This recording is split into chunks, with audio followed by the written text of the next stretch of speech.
dingue. Le jour où je veux vlogger une journée à Annecy, regardez le temps qu'il fait. Voilà, à la base il y a des montagnes. Hein. Ah mais là c'est chaud là. Ça se trouve vous allez vous dire Mathilde t'es une mytho, t'es pas à Annecy, tout ça. J'adore les petits déj de l'hôtel. Est-ce que je suis la seule à faire ça? À remonter avec des petites choses dans la chambre. Du chocolat chaud, du café et des clémentines. Est-ce que je suis la seule crevarde à faire ça? À vouloir profiter au max ou pas? Dire c'est quoi le programme et surtout pourquoi je suis à Annecy? Parce que pour les cancres, pour les cancres de la classe, non je plaisante, mais si tu ne me suis pas sur Instagram, bah, je t'invite à le faire. Je cherchais un endroit où me ressourcer, un endroit où je pouvais être seule, un endroit où je pouvais retrouver en fait une forme de créativité aussi. Parce que je travaille de chez moi, en tant qu'entrepreneur, travailler de chez soi, ça marche pendant un moment et ça marche sûrement très longtemps pour certaines personnes. Et j'ai eu le constat fin 2021 en fait que c'était plus difficile pour moi. Quand je suis chez moi en fait mon ambition est bloquée parce que je me vois comme la petite meuf qui bosse de chez elle, la petite coach qui fait son truc dans son coin. C'est un problème parce que quand tu te dis ça, forcément ça te stimule pas plus et c'est encore plus difficile du coup de se projeter et de rêver. En tout cas c'était mon cas, il fallait que je bouge de chez moi. Étant introvertie et étant casanière de base, ce constat je t'avoue qu'il m'a quand même fait un petit peu mal. Parce que je me suis dit mais merde en fait moi chez moi c'est hyper important de me sentir bien chez moi. C'est hyper important de me sentir comme un espace où je sais que je peux être bien, être tranquille. Et en fait ces derniers mois cet espace n'était plus un espace dans lequel je me sentais bien et tranquille. Parce qu'il était associé à mon job que j'adore. Je n'arrivais plus en fait à faire la distinction entre le perso et le pro. C'est quand même un problème sur ton équilibre de vie. Tu passes de ta table de salle à manger où tu coaches à ton canapé qui est littéralement à 2 mètres pour regarder une série ou pour dîner. Et puis qu'ensuite tu vas dans ta chambre qui est dans la pièce juste à côté. Au bout d'un moment, je pense que c'est un petit peu difficile.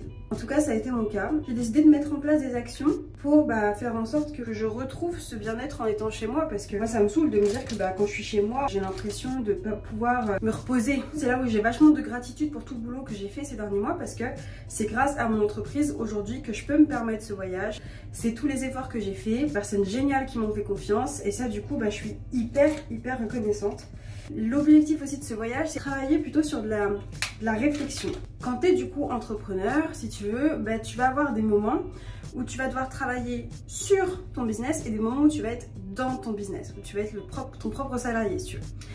Et ces derniers temps, j'ai l'impression d'être mon propre salarié depuis un moment et que je n'arrive pas à prendre du recul, je n'arrive pas à avoir ces moments qui sont en fait des moments de réflexion, mais des moments où je bosse quand même. Mais c'est vraiment genre, c'est sur ma vision, sur ma stratégie, sur mon plan d'action, sur mes objectifs, m'assurer que là je suis dans la bonne direction, que c'est bien là où on veut aller, même de revoir mes programmes d'accompagnement, de faire des bilans et des points.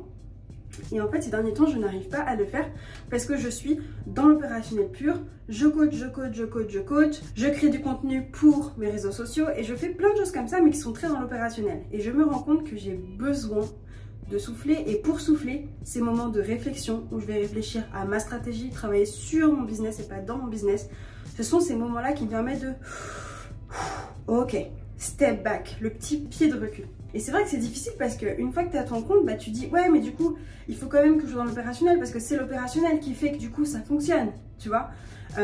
Avec l'opérationnel tu vois les résultats très concrètement, c'est combien de messages sur Insta est-ce que j'ai envoyé, combien de conversations est-ce que j'ai créé, combien d'appels est-ce que cette semaine j'ai fait, tu vois. Et en fait c'est un équilibre à trouver entre les deux et je ne l'ai pas encore trouvé, voilà, tout simplement. Ce séjour-là, son principe effectivement c'est prendre des semi-vacances parce que je n'ai pas de coaching cette semaine, j'ai décalé tous mes coachings. Pourquoi est-ce que je me maquille? Et je vais en parler. C'est super facile quand tu bosses de chez toi de tomber dans un truc où tu ne fais plus attention à toi. C'est chaud. Pourquoi est-ce que c'est chaud? Parce qu'on ne se voit pas tomber là-dedans, on est tellement à fond dans notre truc, on fait pas gaffe.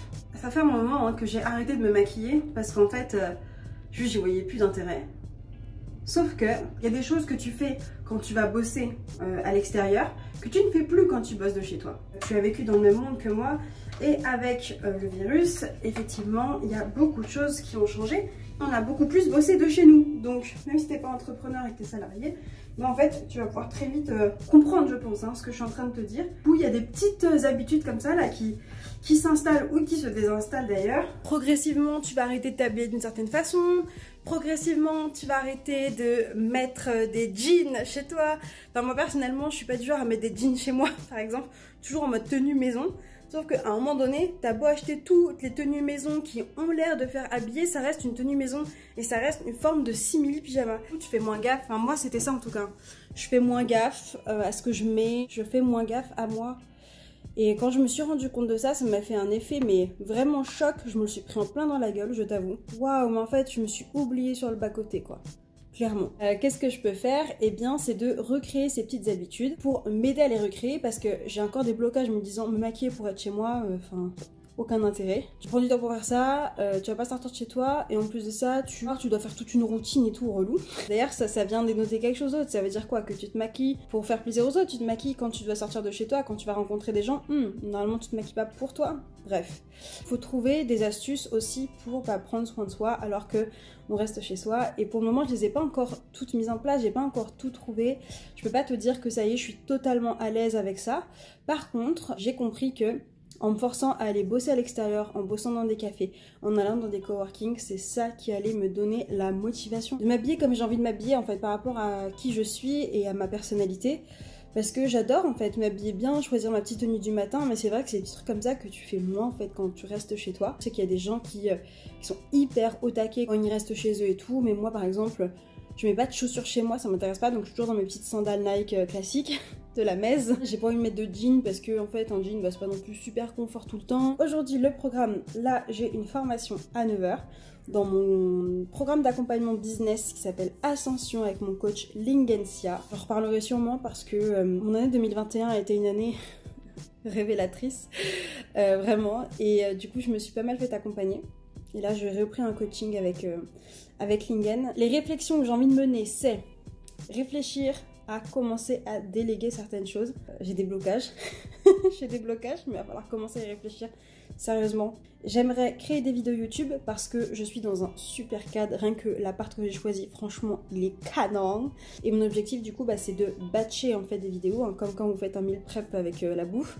En fait, ça va être un peu pareil, mais là du coup, c'est pour les vidéos. De continuer dans ma lancée et puis de réfléchir aussi au niveau de mon accompagnement actuel et de faire un peu un tri parmi voilà, les différentes étapes par lesquelles mes coachées passent quand elles arrivent dans l'accompagnement, les différents exercices que je donne, les revisiter, voir s'il y a besoin d'eux.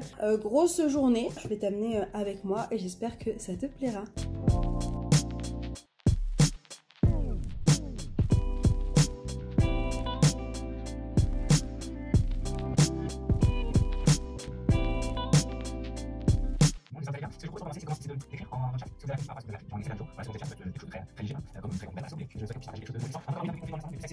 Alors il y a encore du brouillard, mais regardez comment c'est chouette. J'avoue là je fais un peu la belle, c'est vrai. Bon, le visage dans le soleil, écoutez hein, on kiffe, on kiffe. Ma formation s'est super bien passée, donc ça c'est cool. C'était hyper intense et vachement intéressant. Donc on a du boulot. Il faut que je réponde à des messages. Je vais publier aussi quelque chose sur Insta, un petit post. Et puis ensuite je vais voir là comment je vais agencer ma journée. Fin de matinée hyper productive finalement puisque j'ai pu filmer 3 nouvelles vidéos. Je fais un total je pense de 11 vidéos, quelque chose comme ça, donc je suis vraiment super contente. Je suis hyper inspirée, j'ai vachement l'envie de créer en fait là des vidéos, donc franchement je t'avoue que je surfe à fond dessus.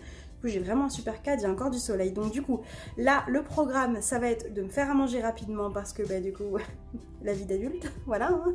Personne pour te faire à manger, ça c'est un truc que tu regrettes quand tu ne vis plus chez tes parents. D'ailleurs, je dis ça, mais en plus, je suis hyper hypocrite parce que je vais ensuite, après mon voyage à Annecy, je vais du coup à Lyon pendant tout le mois de février chez ma mère et mon beau-père. Et mon beau-père adore cuisiner, donc ça, j'adore. Parce que j'ai grave la flemme de faire à manger. Je suis pas du tout le genre de nana qui est du coup en fait hyper motivée. À une époque, j'adorais cuisiner et j'adore toujours cuisiner. 2 ans, un truc comme ça. Hein. En fait, ça me gonfle, ça me gonfle. Ça me gonfle, j'ai pas envie de le faire. J'ai envie de le faire que quand j'ai plein de bouffe à la maison, que quand du coup mon frigo est rempli, mes prédécateurs sont remplis et qui sont remplis en fonction de recettes. Je me dis juste putain ça me prend du temps et c'est du temps du coup que je vais pas pouvoir utiliser pour faire autre chose. Donc bref, j'ai des problèmes de productivité dans ma vie, mais c'est un autre sujet. Voilà, donc ça c'était le petit topo cuisine life. Et puis ensuite on va bouger. Majestueux. Majestueux. Puis là tu vois au fond là, ah là là, c'est magnifique. Je te jure, je pourrais rester assise devant pendant très longtemps. un legging simili cuir, ok? Pourquoi je te montre ça? Parce que derrière, il y a une leçon de dev perso et du coup, je veux te la partager. Ce legging, c'est représentatif de plein de choses, je pense, en dev perso. Je vais t'expliquer du coup pourquoi rapidement. Il y a plein de trucs que t'oses pas faire, que t'oses pas mettre, que t'as même pas essayé, que tu n'as même pas tenté, parce que tu pars du principe que ça va pas t'aller. Tu pars du principe que c'est pas fait pour toi. Sauf que t'as jamais essayé en fait. Et c'est exactement ça, moi, qui m'est arrivé avec ce legging-là. Je partais du principe que non mais les bas simili cuir, jamais ça va m'aller en fait. Moi j'ai des formes, voilà, ça va me grossir et machin, ça va pas m'aller. C'est sûr que c'est pas fait pour moi ce genre d'habit, c'est trop voyant, c'est trop ceci, c'est pas moi, ça me représente pas, etc. À aucun moment j'ai essayé un legging simili cuir pour voir ce que ça faisait vraiment. Parce que je me suis arrêtée à ce principe-là. Et ce principe-là, là, toutes les pensées que j'ai décrites, c'est ce qu'on appelle des pensées limitantes. Ce sont des pensées que tu as, en fait, qui se basent sur des projections, des choses qui sont pas forcément réelles, des trucs que tu as peut-être déjà entendu. J'ai peut-être déjà entendu à un moment donné dans des magazines féminins de mode, par exemple, ou des émissions, que bah, les trucs simili cuir, que ça fait grossir ou je sais pas quoi. Ça se trouve, tu n'auras pas du tout le même avis que moi d'ailleurs. C'est ce qui fait d'ailleurs que c'est ma pensée, en fait, et que c'est pas du coup la vérité. Et le truc, c'est qu'à force de penser ça, bah, je me suis interdit pendant des années d'essayer ça. Je m'empêche finalement d'aller confirmer ou infirmer ma pensée de départ. De savoir, est-ce que vraiment je le pense? Est-ce que vraiment c'est vrai pour moi? Et dans ce cas, c'est ok? Ou est-ce que, en fait, c'est faux? Et je pense que dans la vie, il y a tellement de trucs qu'on ne fait pas, qu'on n'essaye pas, juste parce qu'on part du principe que c'est pas fait pour nous, que nous c'est compliqué, qu'on n'a pas les compétences et tout et tout. Et moi la question que j'aurais pour toi à ce moment-là, c'est est-ce que tu as essayé? Est-ce que tu as essayé? Est-ce que tu as tenté à un moment donné? Avant de dire que ce n'est pas fait pour toi, est-ce que tu as essayé? Parce que c'est ce qui s'est passé du coup moi avec ce legging, tu veux. En plus, je l'ai vu, je me suis dit non mais t'es qui pour toi pour essayer ça, tu vois, c'est sûr que ça va pas t'aller. Bah du coup, je l'ai quand même pris et je suis allée l'essayer. Et j'étais déjà dans une énergie de non mais voilà quoi, elle essaye ça, elle va encore être déçue, un vêtement qui va pas lui aller et tout et tout. Je l'ai essayé, je le kiffe et je trouve qu'il me va super bien. Et que je vais oser le porter en fait. Parce que je trouve qu'il me va super bien. J'aimerais t'amener à réfléchir à toutes les choses que tu n'as jamais essayé, que tu penses d'avance que c'est pas fait pour toi, que tu penses que ça va être compliqué, et d'essayer, de tenter, et ensuite de voir si vraiment c'est pas fait pour toi, ou si c'était juste une peur qu'il y avait derrière en fait. Moi derrière la peur de mettre ce legging là, on va me voir, je vais attirer l'attention, je vais attirer les regards, et là du coup ça vient générer une autre peur en fait, et c'est parce que j'avais cette peur là qui faisait que j'avais jamais essayé.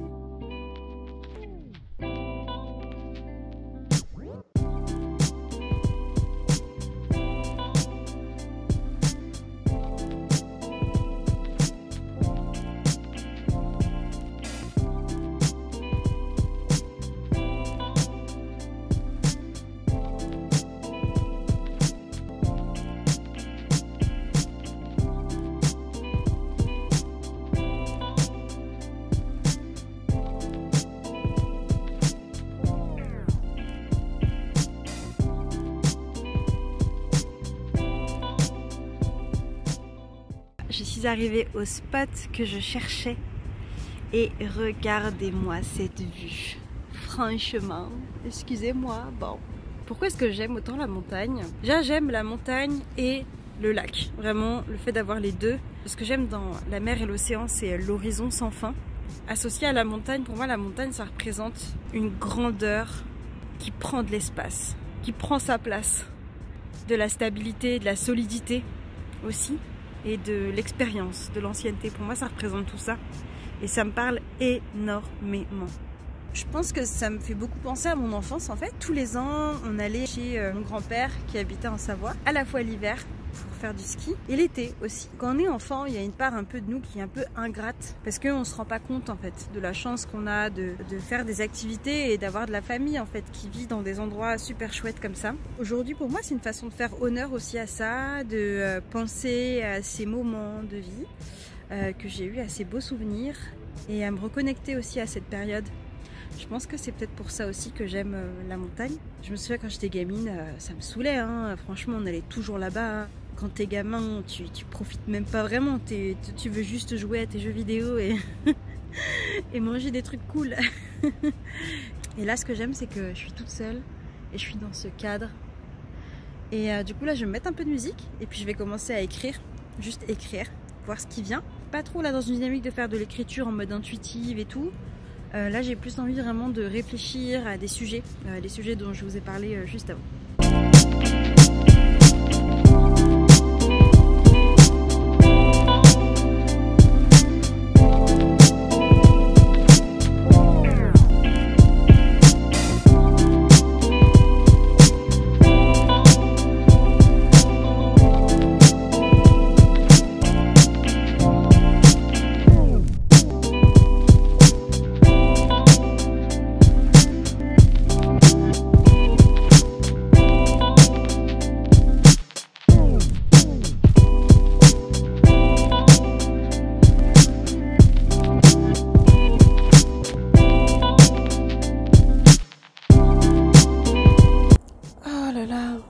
C'est quand même magnifique.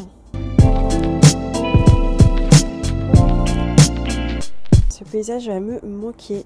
Ça va me manquer. But, Annecy, I will be back.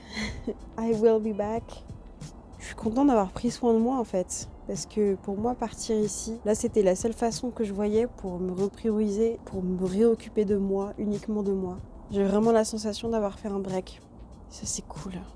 C'est quand même super cool. En plus, ça faisait vraiment très longtemps que j'avais pas fait une semaine toute seule. Hier soir, j'ai clôturé ça en beauté en me faisant un ciné seul. En fait, ça me fait rire parce que c'est typiquement le genre de défi que je donne à mes coachées de quelques temps d'accompagnement quand je sens qu'elles sont prêtes pour voir l'expérience en fait et juste pour essayer, pour celles qui n'ont pas l'habitude et qui ont peur en fait de faire des trucs par elles-mêmes, qui ont peur de faire des trucs seules. Avant de les envoyer voyager seul en Afrique du Sud comme j'ai fait, je les envoie voir au cinéma. J'ai adoré mon petit moment au Cinoche. C'était bon en fait, c'était vraiment bon. J'avais oublié, puis ça faisait très longtemps. Alors je vais pas souvent au cinéma déjà de base, mais là ça faisait vraiment longtemps. On a tous des choses qu'on arrive à faire déjà plus ou moins seuls et d'autres lesquelles c'est plus difficile en fait pour nous de les faire. Il y en a pour qui ça va être aller au ciné, il y en a pour qui ça va être le resto, il y en a pour qui ça va être les voyages, il y a différents degrés en fait. Il y en a pour qui ça va être aller faire du shopping, c'est marrant. Moi ce qui m'a totalement débloqué, c'est les voyages. J'ai voyagé seule pendant 2 mois et demi, quasiment. J'ai fait Madagascar pendant 2 mois, toute seule. Et j'ai fait l'Afrique du Sud pendant 15 jours, toute seule. En road trip. Putain, qu'est-ce que c'était génial. Best part of my life. Je dis ça parce que ça a été vraiment les choses qui ont transformé, qui ont changé la donne pour moi, qui ont changé ma vie. Alors je dis pas qu'il faut forcément aller au bout du monde seul pour pouvoir se reconnecter à soi, bien sûr. Ça a été vraiment révélateur pour moi et à la base je devais même partir à New York seule. Puis finalement j'ai des potes qui sont venus avec moi. Fin 2017-2018. Alors, est-ce que du coup, la semaine s'est passée comme on l'aurait pensé? Est-ce que j'ai fait tout ce que je voulais faire? Je vais clôturer ce vlog aujourd'hui, vu que là, on est dimanche matin. Alors, j'étais venue dans cette intention, du coup, de m'inspirer, de me ressourcer, de bosser aussi sur des choses qui sont non opérationnelles. Ressourcer, je dirais oui. Ça s'est traduit par de très bonnes nuits de sommeil. Ne pas avoir le besoin de faire de sieste ou quoi, ce genre de choses l'après-midi. Le fait d'être inspirée, ça s'est traduit à fond aussi parce que j'ai beaucoup écrit et j'ai filmé aussi beaucoup de vidéos. Et ça, c'est génial parce que vraiment, c'était mon point de tension en fait dernièrement. Dans mon activité, du coup, j'ai tout un pan de communication qui repose du coup sur la création de contenu. Sur Instagram, donc tous les posts que je sors, ça se crée, ça se planifie. J'ai vraiment une tête de folle là quand même. Bon, c'est pas grave. À la bonne franquette, je préfère avoir une tête de folle, mais avoir la vue que j'ai.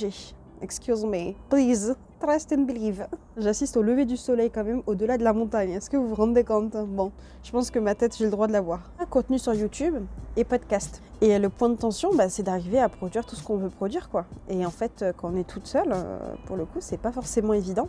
Parce que les semaines passent vite et parce que surtout que ce n'est qu'un pan de mon activité. À côté de ça, il y a le cœur de mon métier qui est de faire du coaching et donc de coacher des personnes. Ensuite, de les accompagner, de faire les récaps, de leur proposer les bons exercices aussi, de faire le suivi entre les séances parce que personnellement, j'accompagne les gens au-delà après des séances, donc on parle sur WhatsApp aussi. Donc il y a toutes ces choses-là.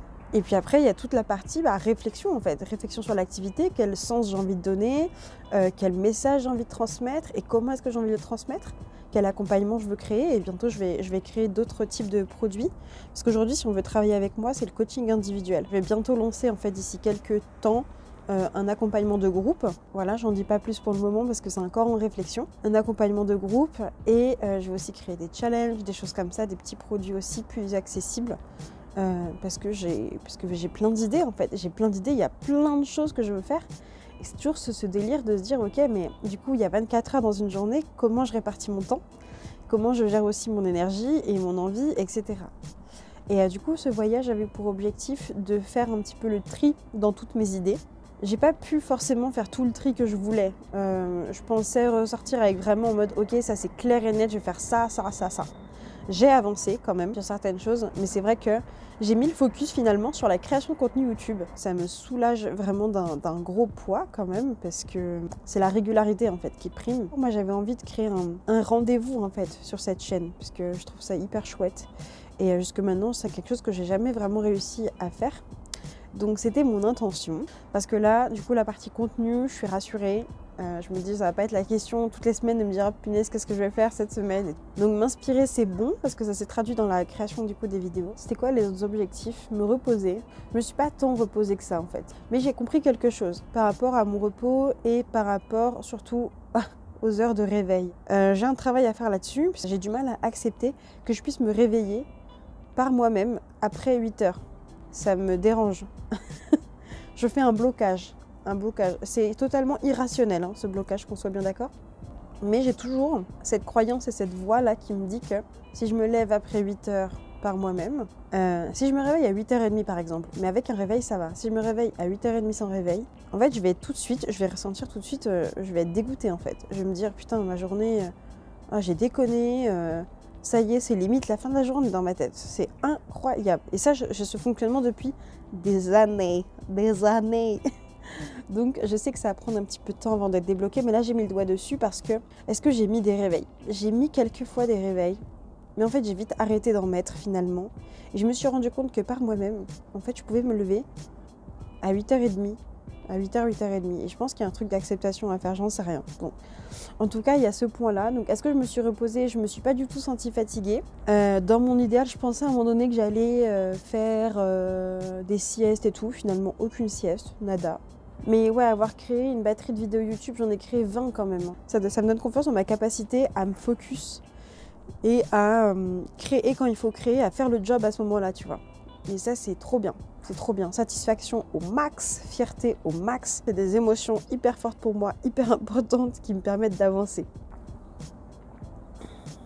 Et ça m'a fait du bien cette semaine aussi de ne pas avoir de rendez-vous, de ne pas avoir d'obligation en fait dans mon agenda. Parce qu'en fait, ça faisait depuis septembre quand même que toutes les semaines, j'avais des rendez-vous, je coachais, j'avais pris 0 vacances. 0 vacances. Et même depuis, en fait, ça fait très longtemps. Hein, quand j'ai commencé à calculer depuis combien de temps j'ai pas pris de stop de vacances, j'ai comme la sensation en fait que depuis que j'ai commencé à coacher même des étudiantes, donc ça date d'il y a 1 an, de février 2021, après je ne me suis pas arrêtée. Parce qu'on n'est pas parti en vacances l'été, je ne me suis pas arrêtée en fait. Et j'ai enchaîné début d'activité de coaching, les partiels à la fac de la licence 1, première année de psycho. En même temps, moi je me faisais accompagner au niveau business. Après, j'ai repris un deuxième accompagnement Insta. Après, j'ai repris un autre accompagnement. Donc, en attendant, je charbonnais. C'était soit pour la psycho, soit je charbonnais pour mon activité, en fait. Publier du contenu, trouver, machin, comprendre ce que je faisais et tout. Cet accompagnement-là, qui a duré tout l'été, il a été life-changing. J'ai eu mes premières clientes. Et depuis que j'ai eu mes premières clientes, j'arrête pas. Donc, en vrai, ça fait depuis 1 an que j'avais pas pris vraiment des vacances. C'est chaud. J'avais pas conscientisé l'année passée. Ce que je en retire comme apprentissage, c'est de pas attendre 1 an pour prendre des vacances et pour se reposer, parce qu'en fait, mes coachés vont pas mourir en fait pendant que je prends quelques jours. Ça peut paraître con dit comme ça, mais je pense qu'elles sont toutes en vie. Quand même, bon, prendre des vacances plus souvent. Mais je pense que c'est lié aussi au fait que, comme j'ai été en arrêt dans mon ancien job depuis septembre, entre septembre et janvier, j'ai pas bossé. Et je pense que c'est à ce moment-là que je me suis dit, ah là là, maintenant je vais charbonner, parce que j'ai pris en gros 6 mois. Bon, j'étais quand même en épuisement professionnel en soi. Voilà pour ce petit chit-chat du matin, chit-chat café. Cheat café. J'aurais voulu vous montrer plus de trucs. Ah si, il y a une chose que j'ai pas faite. Bon, c'est typiquement de l'ego. Hein. Ego à fond, hein, j'annonce. Le fait d'être parti courir le matin au lac. Alors vous pourrez me dire, tu peux le faire là, Mathilde et tout. Ouais, mais en fait, Ça c'était mon ego, j'ai pas plus envie de le faire que ça quoi. C'est juste pour le principe en fait, de me dire ça doit être stylé. Je dois être stylé à ce moment-là, en train de courir au bord du lac d'Annecy. En plus moi je m'étais bien fixée à l'aube. Ah oui, non mais MDR la meuf. Stay calm, please. Donc voilà pour ce vlog totalement décousu, j'espère qu'il t'aura plu. Mes petites réflexions, les choses que j'avais en tête sur le moment et que je voulais te partager. Je vais te laisser là du coup et puis on se retrouve mercredi dans une prochaine vidéo YouTube. Ciao!